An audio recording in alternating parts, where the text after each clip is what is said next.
Good morning. Stan Stahl of Secure the Village. Welcome to our second webinar. This one's on the Information Security Management and Leadership Team. So what we're going to talk about today is just that. How do we start? We talked last month, if you remember, kind of what leadership has to look like. We're going to drill down a layer here and talk about some of the details of that. So with me today is my guest, Dennis Duitch of Duitch Consulting Group, and Dennis is also on the Secure the Village Leadership Council. Dennis, you want to say a few words about who you are, your background and all? Good morning. I'm a CPA business manager specializing now in strategic planning for clients, which involves helping them figure out where they are, where they want to get to, and what it takes to do that, but that includes the strategic risk that goes along with that. And one of the strategic risks that's critical that many of, in fact, I'll say most of the clients that I get involved with, that they don't recognize is in fact the issue of cybersecurity, how critical it is, and if and when they do recognize it, how to figure out what to do about it and how to get their team focused on it. Challenge, as you well know. And a piece of that, I was just wrapping around, okay, how do you think through, ultimately it's managing anything, but in particular when you're managing security. I mean, we're talking about what are your mission, your goals, your objectives. In security, unlike lots of other areas of management, it really takes the village to secure the village, takes the whole group to work collaboratively together, as we talked about before with looking at cyber risks, cyber threats. Any employee in an organization, staff at all, can be attacked through a phishing email. That means everybody's got to be involved in the solution, and that's the team membership. And we'll talk about team operations, team authority, accountability, and governance. How do we manage all of those pieces? That's what we're looking at here. So with that, if we look back at the first webinar, the one we did last month, our objective is to manage information risk. Why do we do it? Because information risk leads to business risk. What do we have to protect? Confidentiality, integrity, and availability. The CIA of information security, if you will. Two elements of what you need here: securing the human on the one side, because those phishing attacks, that's where they come. And the second thing is securing the technology, because it's weaknesses in the technology that let the phishing attacks manifest all the way through the network and actually take over a company's network and do it, whether it's ransomware, business email compromise, denial of service, espionage, any of those things, theft of PII. It's that combination of failing to properly secure the human and failing to properly secure the technology that allows those things to happen. Ultimately, what we have to do, again, just summarizing from last time, is creating the cybersecurity culture, cultural adaptation, as Bill Leiter and I talked about it last week. How do we do it? The NIST framework gives us guidance there. Identify what you've got, protect it, be able to detect when something goes wrong with it, respond to that, something's gone wrong, and now recover back to graceful operations, cyber resilience. There's 7 critical strategies we talked about last time. Go watch the webinar last time and or just go to the resource kit on Secure the Village. They're there. Talked about the information security manager is leading this, and we began to talk about this cross-organizational information security management and leadership team. The key to success of all of it, as we talked about last time, is CEO leadership. That was the last webinar. So now we're going to start this webinar, and we'll start it at that same place as we started last time. Ultimately, and this was Major General Brett Williams on This Week with George Stephanopoulos after the Sony attack. Williams says the #1 thing at the board level and CEO level is to take cybersecurity as seriously as you take business and operations and financial operations. Then he went on to say, it's not good enough to be able to go to your CIO and say, are we good to go? You've got to be able to ask questions and understand the answers. So that's what we want to wrap around when we talk about information security management. Dennis, you've been involved in management your whole career. You know what it is to look at business operations and financial operations. Let's spend a moment or two just talking about, the level of seriousness of discipline that's required in doing that, because we got to transfer that into our cybersecurity situation. You're absolutely correct. The main difficulty, probably the central difficulty, is the fact that the culture within organizations is different. The idea is to get everyone on the same page, but the culture within that, the subset, if you will, is different between finance departments, operations departments, sales and marketing departments, and most certainly between the IT departments. So one of the very first steps is to figure out how to get these people to talk to each other at a level of criticality that exists, because it's not recognized. When a company has security guards, for example, nobody else thinks about it. They're security guards. They're going to take care of security. Everything's going to be protected. Well, there's a tendency for people other than the IT people to think the same thing about IT. It's okay. It's not about me. It's whatever needs to be done will be done. It's about equipment and technology. And I think we should talk more about that later. But that's the first step that we have to overcome, is to recognize that people don't have an appreciation for the problem, and if they understand it, that it exists, their expectation is that it's already covered by the people that are over down the hall in the big office with the equipment. And that's so true. When we talk to, for example, HR people, and HR in its own way, has a major role to play in cybersecurity. They are the culture bearers in the organization in many ways, and certainly the information they hold is, the personally identifiable information of all the employees in the organization. And the typical response from HR is, oh, IT's taking care of security. And the reality is IT is not taking care of security. They're taking care of a piece of security. That's all they can do. There still needs to be this overriding umbrella. And it kind of goes to this next slide that we've got. I grew up in the 1950s. I was a New York Yankees fan, and one of my heroes was Casey Stengel, who managed them. Fast forward 30 years, I was in the aerospace industry working in computer security, and saw this story, this quote on the wall of one of my managers. Finding good players is easy. Getting them to play as a team is another story. And that's whether we're talking baseball or we're talking cybersecurity, it's the same challenge. And what we've put down together here is just some of the things that get in the way of this getting them to play together as a team. The first is the myth that we just talked about, that information is security is something that IT takes care of. Another challenge that gets in the way, and Dennis, you've certainly seen this over your career as well in lots of other areas. Sometimes you got to manage something, but it's not a full-time job. It's a part-time job. And that means, what's the phrase, out of sight, out of mind? If it's a part-time job, how do you make sure that it still gets done? Dennis, any thoughts on this? I'm seeing you. Well, it's deeper than that, Stan. It's a part-time job that may well have been assigned to, oftentimes it's the COO or the CFO of the company, or it could be the HR. But the point is, it's one more chore, one more task, one more thing to do. And that person perceives it as just one more item on their to-do list. The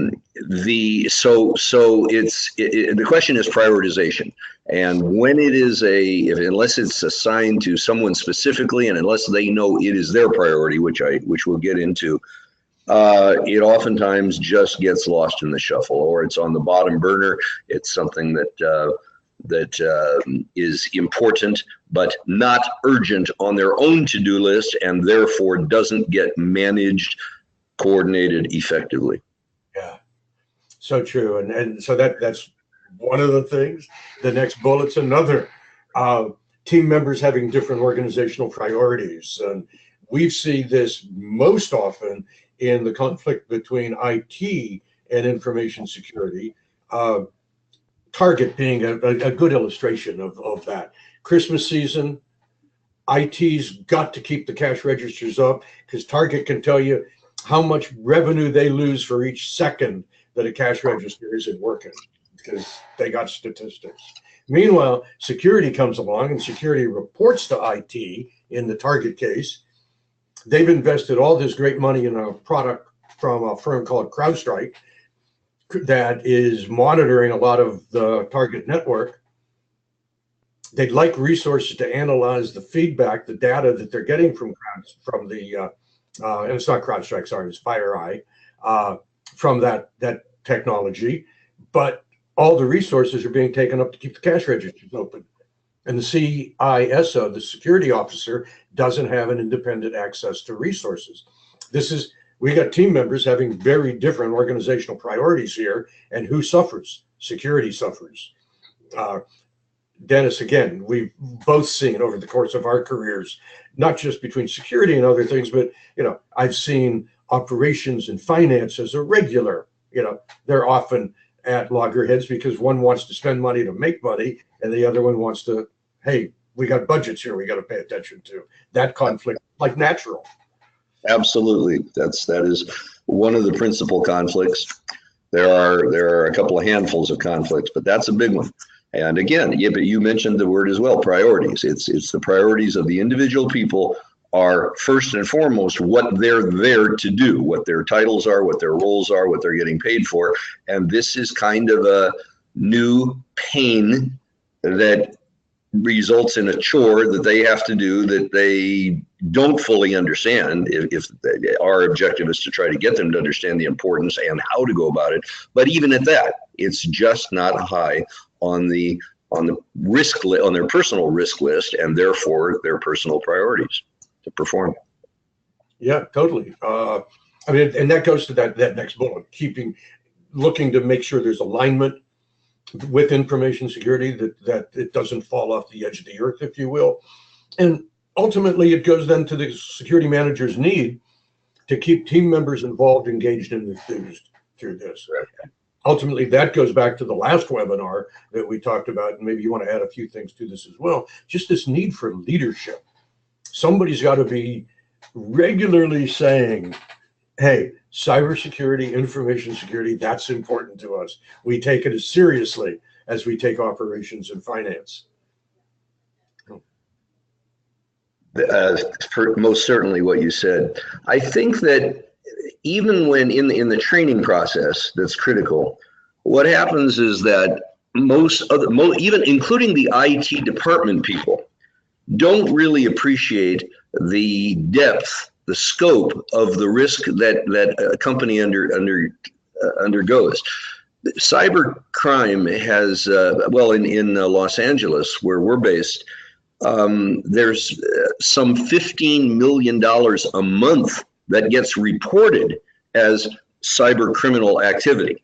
And that's just the dollar effect of what goes out. There's all sorts of other costs. But the point is that, and by the way, that's more than the drug trade in this part of the country, statistically. But about a third to up to, we think 45% of the cyber attacks are targeting small businesses. And small doesn't mean just tiny, retail corner stores. It means businesses that may have revenues of up to $1 million a week. And out of those businesses, when they get targeted for a variety of reasons, including the subsequent costs of legal fees and investigation and the lost hours and wasted time and all sorts of other aspects, it's estimated that 60% go out of business as a result of a cyber attack. So the people in the organization that really don't appreciate that that fact and how serious it is, and how their own jobs are potentially impacted. Because so what we try to convey is the fact that get it, understand it, and 80% or so is preventable. 80% of cybercrime, based on the statistics we get. A lot of people don't bother reporting. So they've got to regard it as an important factor and be willing to attack it before anything comes. Yeah. So all right. So that's kind of prelude, if you will, to today's looking at, okay, so how do we manage this? And I want to start with a quote of Peter Drucker's, one of my favorite management consultants, one of the best, the gurus of the field. And he says something very, very profound, this quote of his: only three things happen naturally in an organization: friction, confusion, and underperformance. I mean, it's maybe a little cynical, but it's actually, I think, kind of true at the same time. You know, people have different agendas. There's not real clarity as to what needs to be done. And all of us need to kind of be pushed if we're going to be our best. And that's just human reality as well. As Drucker says, everything besides friction, confusion, and underperformance requires leadership. And that's the role of the information security management and leadership team. It's to provide that leadership. So we're going to go on and look at, like the team: what, who, when, operations, governance. Those are the kind of the big five, if you will. And again, starting with another quote, if you've not figured it out already from the last webinar and this one, I'm a big believer in learning from the wisdom of others. And this is Jack Welch. Good business leaders create a vision. They articulate the vision passionately. They own the vision, and they relentlessly drive it to completion. That's what the team has got to do. It's responsible for managing organizations' risk-based program. It's responsible for leadership in creating that cybersecurity culture. And the goals then, in turn, are ethical responsibility, proportionate risk. Well, let's go through them more slowly. Ethical responsibility, let's stop there, just using Equifax and Uber as examples of its absence. If you look at the Equifax situation, just as an example, it's not just that a server was open to the outside and hadn't been patched and people got in through that. It was that there was a historical lack of leadership throughout entirely in the organization. Uber is the same thing. Without leadership, nothing will happen. Proportionate risk is the idea that there's a big difference between the NSA, the CIA, a Fortune 5 insurance company, for example, and Dennis, as you talked to small and medium-sized business. Businesses have got to integrate that into their work, into their management, so that they've got to protect information proportionate to the risk that happens given that loss of information, and they've got to do that in a commercially reasonable way. I mean, that's kind of the essence of security. But then to make it work, and now we get back into the management side of things, it's got to be complete. Everybody's got to be touched by the security program, because everybody is target through phishing emails. That's organizational completeness. It's got to minimize operational impact, or it's not going to happen. If people are so slowed down by security controls that the operations come to either a stop or they're as slow as molasses, the management and the people aren't going to support it, because it's just getting in the way of business. Same thing with cost effective. If you're a small business, you can't afford $100,000 this or that. You got to build a program that's managerially cost effective for what you're doing, and it's got to include continuous improvement. I mean, the hackers don't change. They're getting better and better and better. New vulnerabilities are continually found. Complexity increases the challenge of security, so that you got to build continuous improvement into what you do. Dennis, you have any additional thoughts on this piece? The lots. Let's hold off until we get into the behavior of individuals, because as everyone must know, breaches happen mostly because of human failure, and I'll hold that some thoughts off for the moment. Yeah, definitely. So those are goals. This is kind of top-down management, if you will. Looking then at team objectives. I mean, what do we have to do? And I'm not going to read all of these things. They're available. They'll be available online after this webinar anyway for people to get and read. But it's policy standards. It's training people, building culture, managing IT, managing vendors. Remember, the Target breach happened through a third party, a vendor that had access into Target. The concept of resilience, that you're going to get hit. Part of the objective is to be able to gracefully recover from that. Something that we don't often see when you read all of the literature on security, but I think it's important, is supporting staff with tools. This is one of the roles that IT can play. Every company we go into, we start talking to users, it's like, what are we going to do with our passwords? We got too many passwords to have to control. Well, that's a place where IT can support that with password management tools.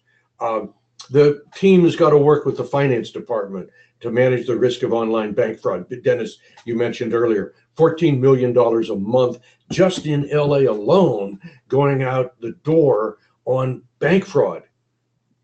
Separate from theft of credit cards and all those other things, just online bank fraud alone costs LA companies, businesses, $14 million a month. There's compliance issues, cyber insurance, and then in some cases we're seeing as well, cybersecurity is a business enabler. It's a competitive advantage, so it can support business development that way. Any thoughts?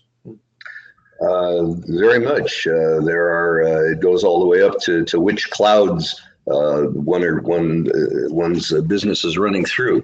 But if in fact I have in my business and I can justify and let people know that your data is more secure with me than it is with the person down the block, next door, across the city, it is a competitive advantage, an important one.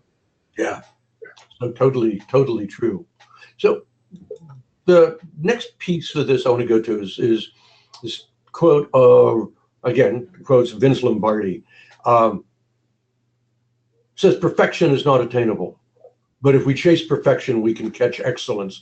The idea here being so important that we got to set the bar high. We got to chase the best.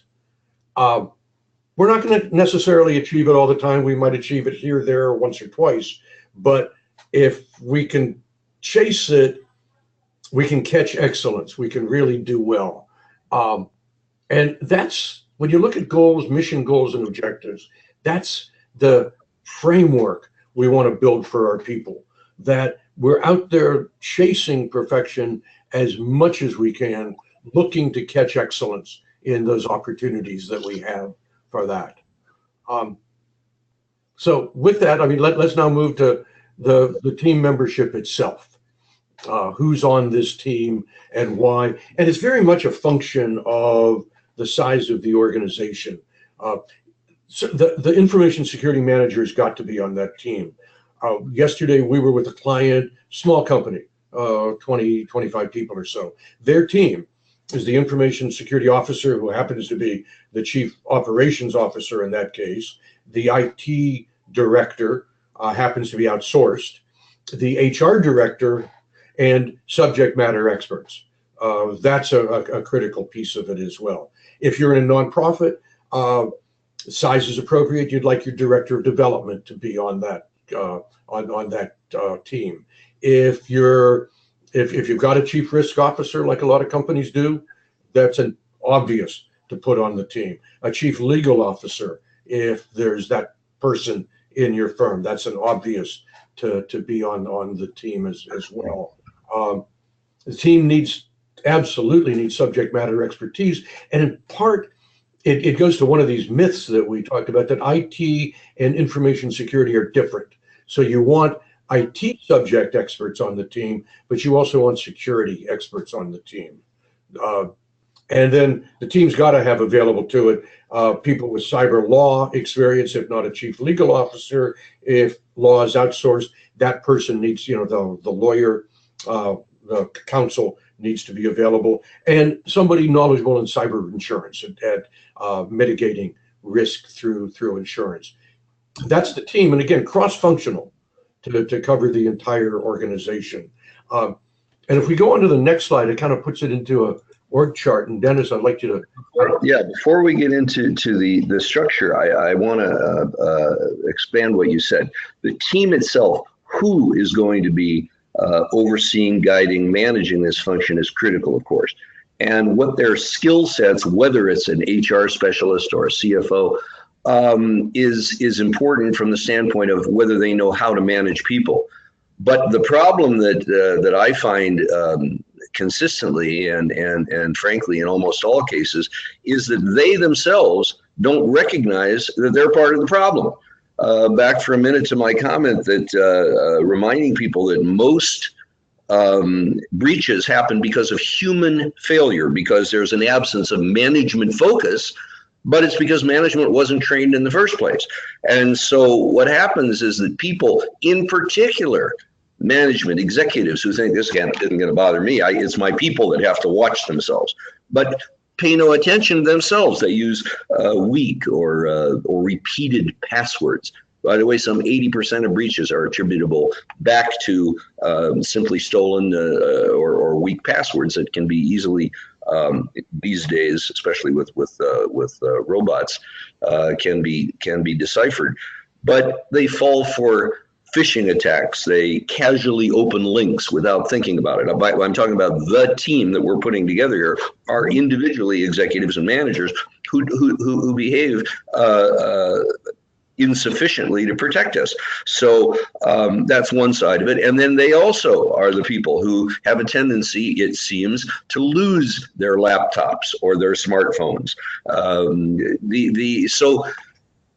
Before selecting the team would help if the people were focused on this in the first place, my earlier comments. But second of all, there needs to be, before they can start training the workforce and enforcing the enforcing the policies, they need to be themselves attuned to it, and most are not.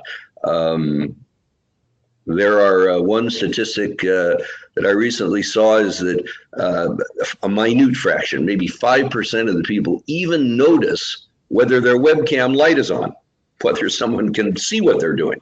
It's really a very serious problem, and all the way back to my initial comments is because they just don't appreciate the risk level, the severity of what can happen to this company and to my job if in fact we are attacked and we're one of the 6 in 10 that can't survive it for all the reasons, not just the money that gets stolen out of our bank account, but the cost of subsequently legal and reputational damage and so forth and so on. Yeah, sadly, we've seen that. And if you just looking at this chart, that's why it's so important. The CEO's responsibility here for leadership and governance to help support all the things that this information security manager and the steering committee, the leadership team, needs to actually implement to, and you see it on the slide, install management, cultural adaptation on the non-IT side. On the IT side, same cultural adaptation, but then augmenting IT with security stuff. And again, when we go into companies, we will often find IT doing potentially a good job of IT, but they're not managing security. And oftentimes, it's simply something that falls through the cracks. I mean, I give a talk on the Democratic National Committee hack as a case study.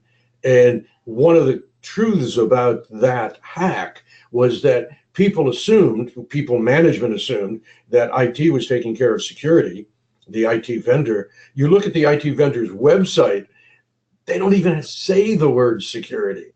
So it's like, was nobody thinking about security? And I'm going to stop there because otherwise we get into politics, perhaps. But you see that disconnect so clearly in the Democratic National Committee hack, with IT not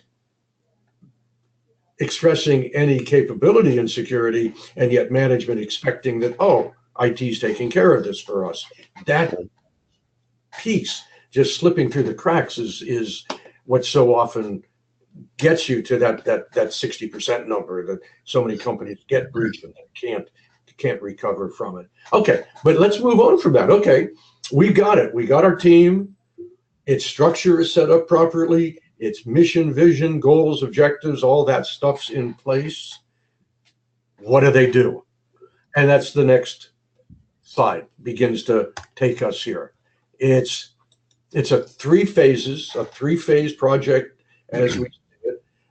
No different than anything else in the world. I mean, this is not rocket science here. This is not something that the security community built. This is something that simply reflects kind of the way humans, we do this sort of thing. We create order out of chaos. The first thing is building a foundation. Second thing is implementing good practices on top of that foundation until now you've reached a steady state, and then you get to continuous improvement. And it's always so much easier to say it than to do it. Dennis, do you want to opine? Well, yes. I mentioned primarily what I do these days is strategic planning. I think that there's 3 steps in strategic planning. The middle step is the one that gets omitted, and it applies very, very much to this arena. Strategic planning is about having the goal, the vision. We know where we want to get to. In theory, we want to get to it in a timeline that's definitive, with some metrics we can monitor, and everybody who matters is on the same page in terms of that vision. Ultimately, we want to execute by having an action plan. That's step number 3. Who, when, where, how are we going to do it? What kind of people? But the middle step, which is the one that gets overlooked in all sorts of strategy planning for anything, and certainly in information security protection, is the one where you say, here's where I want to get to, here's my vision. And now they're called goals. And we call the middle step objectives. What will it take to make that happen? What are the risks that go along with it? What do we have to put in place? It's about what to do, not how to do it. And in most of the steps, most of the businesses where they've made an attempt on their own for cybersecurity, they say, okay, we know what we need to do. We need to protect our accounts. We need to protect the ID of our customers or our patients. And so let's hire Bob. Let's do this. Let's do X. Let's do Y. Without the middle step of realizing that what it's going to take to accomplish that is more than just appointing and saying, okay, do this by next week. So that's what we focus on, and it's a critical factor that gets lost in the shuffle all the time. Yeah, so very, very true. Yeah. We've got some approximate timelines on these. View them as approximate, but when we look at the getting started phase, these are the basic things we're looking at here. You've said it already, Dennis. Team training. It's got to be fundamental to it. We've got to get policies and standards and implement them. Say to the organization, here's our policies. Here's the standards. The standards are the things, that's where we chase excellence, is in the standards. We don't always meet all of the standards all of the time, but that's where excellence gets chased. We got to provide basic staff training and awareness so they know what's going on. It can help to augment the basic training with a phishing attack. Let's send a phishing email to all of our people that says something like, click here for your Amazon gift card, or IT's having problems and needs you to change your password. Click here to change your password. Things of that nature that are designed to help users get into their head, wait a minute, I got to pay attention to emails, because if I click on a link, it can hurt me. It can hurt the company. It can cost me my job because the company goes out of business, et cetera, et cetera.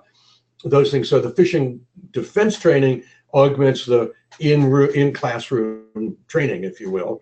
There's got to be an assessment. Where are we? There's a great Chinese proverb: if you don't know where you are, a map won't help. Well, the information security risk assessment is finding out where you are and then develop the findings and recommendations from it. What are we going to have to pick up and do if we're to meet those goals and objectives that you talked about? And then that's the findings and recommendations, right?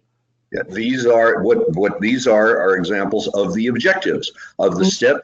What do we need to do in order to get to the point that our vision told us we were headed? That's absolutely correct. That's right. And again, it's quote time. Peter Drucker, once again. The most common source of mistakes in management decisions is the emphasis on finding the right answer rather than the right question. My partner, David Lamb, has a whole book on this called The New IQ, designed for technology management specifically. IQ are intelligent questions. How do we ask those? And part of what the team has to be encouraged to do is asking questions before they find the answers. That kind of thing. Any further thoughts? You want me to just jump on to the next slide? Go ahead. It's hard to top Drucker, right? You're not even going to try. Yeah. But then go on to the next piece. The initial action plan, based on the findings and recommendations. Our experience when we do this is that much of it is going to focus on IT. That's very typically, particularly when you look at the small and medium-sized business space, what we find is there's nothing done in security outside of IT. So the findings are simple. It's like, let's start doing this stuff. But in IT, there's more specifics that surface that, typically we find lots of things that IT from a security perspective needs to be doing, but that they're not doing. So much of the initial action plan has got to focus on IT. And that's a call out to maybe forming a security management subcommittee from the team just to focus on the IT piece without bringing in the HR folks and so on. That way, you're not having people, get involved in places that they really don't have an interest in, which is demoralizing that way. But all of it, and again, it goes back to you, Dennis, the idea of planning. What's to be done in the next 3 months, the next 6 months, and the next 12 months. I mean, let's take a perspective here. We can't do everything by snapping our fingers and it gets done. We've got to, in fact, plan it out. Correct. And there are some fundamental strategies that are in, again, this is the defining, the objectives. What do we need to do stage? Clearly, the security manager, which merits deeper discussion, the person who is really responsible for overseeing this is important. But it involves formalizing the policies and procedures, not just talking about it, not just trying to train people, but writing them down and then implementing a control process to see that they're being followed. You already mentioned cross-organization leadership, a team of those people. The objective is when it boils down to everything else is to be able to control sensitive information, identify it first, and then be able to control it. But the major challenge, and I mentioned at the start, is that it's difficult to strategically integrate the IT activity and the security dimension of that with the management team culture that's already existing in the company.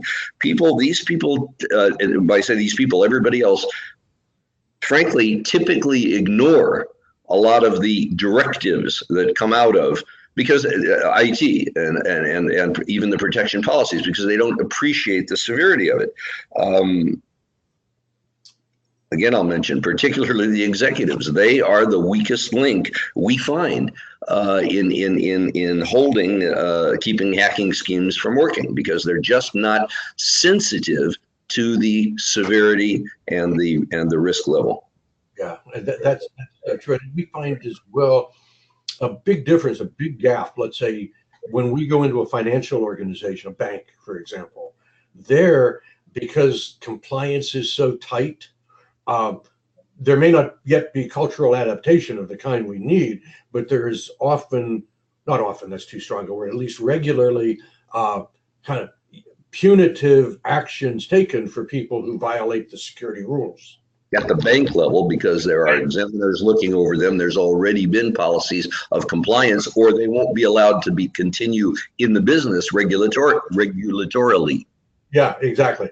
You go into a small business, 20, 30, 40, 400 people, 600 people, you don't have that regulatory constraint. And, we have Citadel's been in business 15 years now, 16 years soon. SecureTheVillage, a couple of years almost, year and a half.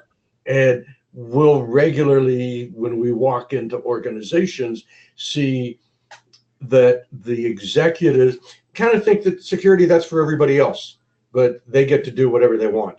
And it doesn't work that way. It's just, you're not going to get there with that attitude. That said, part of what this team has to do is work counterculturally to change the culture, if you will.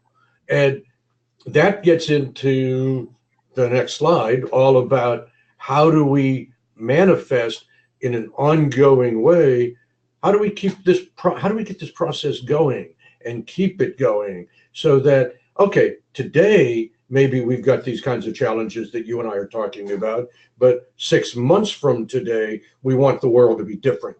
Well, if that's to be the case, we got to get on it. Basic structure for the team is to let's meet once a month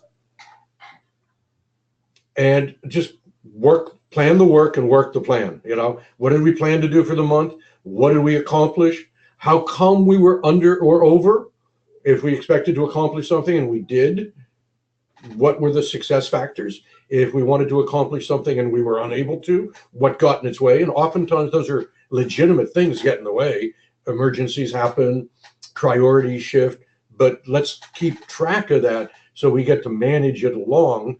What are the plans for the next month? What are we going to do? And then keep the rolling plans going, 3 months, 6 months, a year.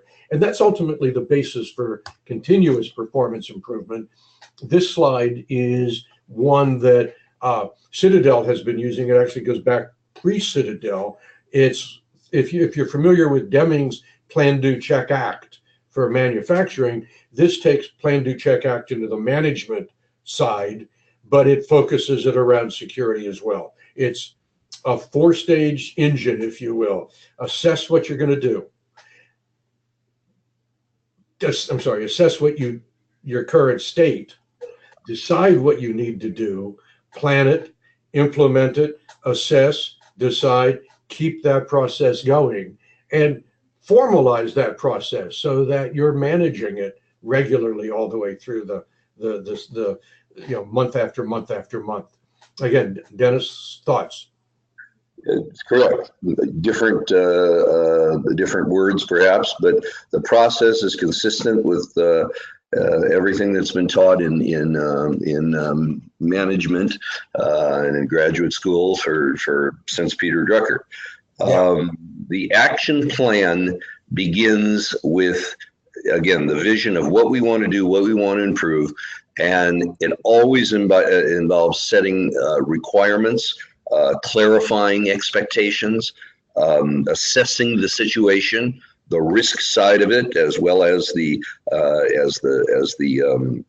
necessary direction, and then develop specific plans and then implement by putting people in charge, starting with a security manager, leader who is capable, who appreciates the severity, who takes it as a major responsibility, even if it isn't a full-time job for that person, understands the critical nature of it, and then coordinates this across the organization, a team that will, in fact, make this and keep this a priority. Continuous performance only happens if it is monitored, just like in any other activity in the company. The production, development, delivery of product. It takes ongoing watching, monitoring, and insisting that the behavior of the team, the employees, is consistent with what we've defined and documented as the processes necessary to protect the company. Well said. And it takes us actually to the next chart, which includes on it the critical subject of governance, the idea and accountability, that the CEO has got to hold the team accountable, the security manager accountable. Part of that accountability flows up. We like to see a quarterly review meeting with the chief executive. That's both to help the chief executive govern, but it's also part of, to us, the cultural adaptation. You keep the chief executive involved, meeting regularly, interfacing with the team, you've got that a greater opportunity to have everybody moving in that same direction. The other part of the start is authority. Without authority, without the ability to establish and enforce binding policies and standards, without the authority to establish budgets and commit resources, etc., the team's not going to be able to get anything accomplished. So that's the other piece of this. There's another overriding factor that is just paid lip service in my experience, and that is the law. The businesses are required to safeguard the information of their clients and their and transactions. They're required to, by law, to dispose of sensitive information and so forth. And there's over a dozen, those are state laws, certainly in California, and I believe in all but 2 of the other states. But overriding all that is there must be a dozen federal laws, more than a dozen federal laws that stipulate that if you don't behave in a manner that's consistent, protective, that you can be prosecuted. And it happens, as we were seeing in what you mentioned before, the Equifax case and others. So it's a accountability, which is a responsibility of the governance, the executives and the board, if there's a board, is oftentimes just doesn't pay attention to that factor. Yeah, so very, very true. So true. And again, we need to see more federal, I'm not going to say regulations, but more federal laws and all. I mean, the laws have not caught up to the reality yet. Yep. That's certainly true, and that's something that we need to do. But in its absence, each business is still responsible for taking care of its own security matters. In the few minutes winding up, I want to talk a bit, not about security specifically, but about high performance teams. That's what we're looking to do. There's a great quote on Henry Ford's that coming together is a beginning, keeping together is progress, working together is success. And again, it amplifies this idea that we have to work together if we're to successfully secure our information. It takes the village to secure the village. And someone as different from Henry Ford basically made the same comment. Michael Jordan, talent wins games. Teamwork and intelligence wins championships. Same idea, right? How many of you are familiar with the blind men and the elephant picture? I don't have a picture of it here, but you've all seen it. And the idea being, that we all see security differently. And again, it takes the team looking at it collectively to fully get one's arms around the security challenge. And then go to the next slide and bring you back in, Dennis. This is from Patrick Lencioni's 5 team dysfunctions. The basic idea that you look at a team, you look at the dysfunctions, absence of trust so often, a fear of conflict. We see that so it gets in the way of security, a lack of commitment, particularly around security, because as we talked about, everybody's busy doing other things. Nobody wants to be held accountable. And oftentimes weak managers don't want to hold their people accountable as well. another dysfunction, and inattention to results.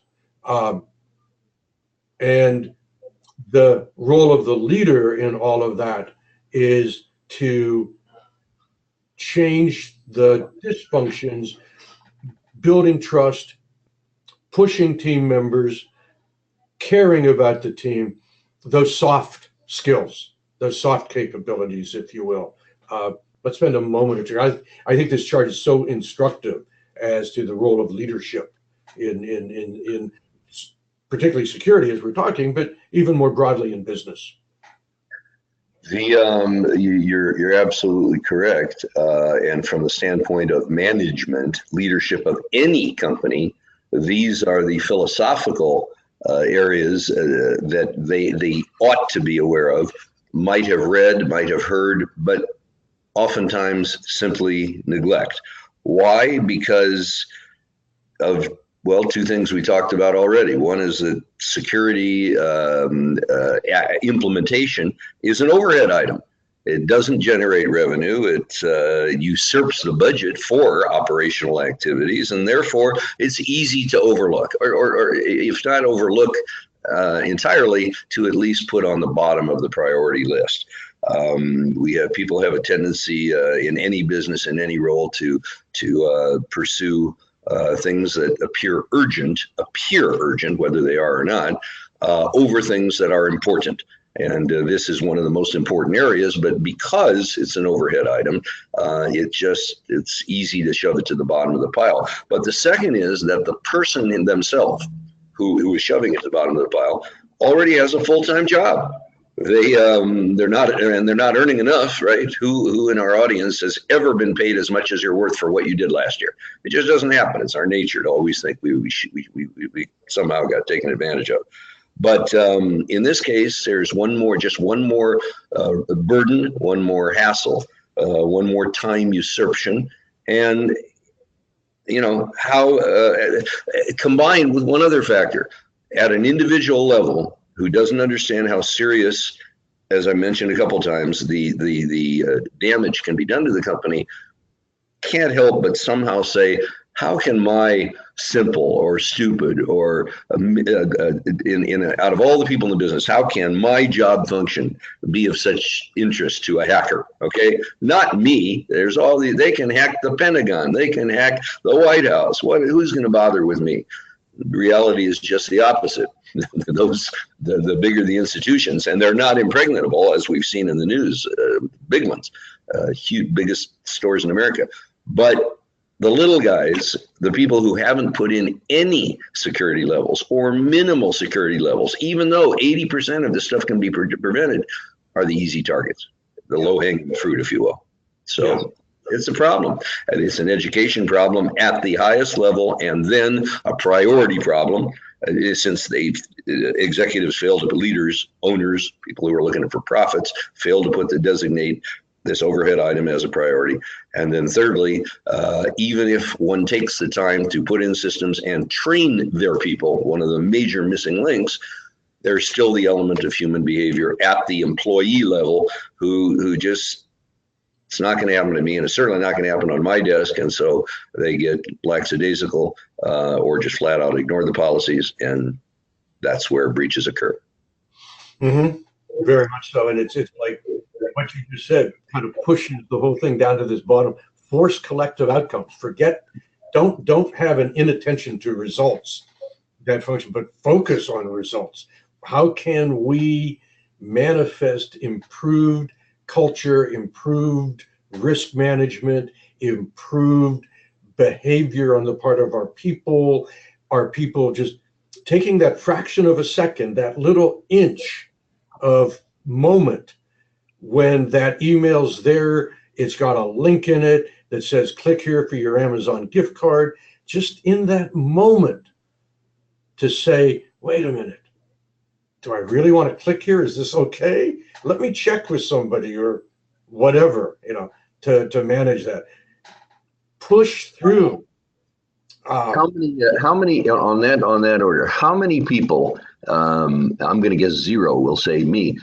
Have ever looked at when the sender, when an email comes in, it comes from somebody at a designated domain. How many actually look at the domain? Never. You probably look at the name and, oh, that's somebody I know, or at least it looks like it's coming internal. But if they took the second to look at the domain, what they would find, if it's some kind of a phishing attack, is that it's a little bit different. There's an extra digit, an extra line under something else. And they're not, even if they're trained to do it, they're not going to take the time to do it. I think that I think probably the number one response, even if someone has heard all this, for people who've watched this whole our whole presentation this morning, are going to say, got it, I understand what you're saying, but I can't afford, our company can't afford to do this, can't afford to take the time to put in some systems, some procedures, train some people, this and that, have them wasting their energy reading domains if you got down to that level. And the only response back is, can you afford not to? But it too often falls on deaf ears until there's a breach, until there's an incredibly expensive, 10 times more money. If they're lucky, 10 times more money costs to remedy it, if it's remediable, than to have put procedures together in the first place. You know, even people who don't even buy insurance for it, just because I can't afford to.